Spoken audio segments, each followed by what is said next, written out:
कराची से, जहां MQM और मुस्लिम लीग नून की बैठक, सीट एडजस्टमेंट समेत दीगर अमूर पर गुफ्तगू हुई। सरदार ताहिर महमूद की रिपोर्ट।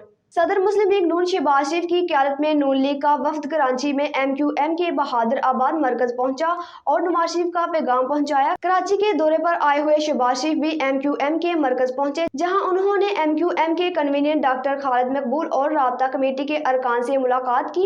मुलाकात में मुस्तफ़ा कमाल, फारूक सत्तार, अमीनुल हक, नसरीन जलील, अनीस काइम खानी व दीगर शामिल हुए। नून लीग वफद में अयाज सादिक, मरियम औरंगजेब, साद रफीक, बशीर मेमन, नहाल हाशमी, अली अकबर गुज्जर और दीगर शामिल थे।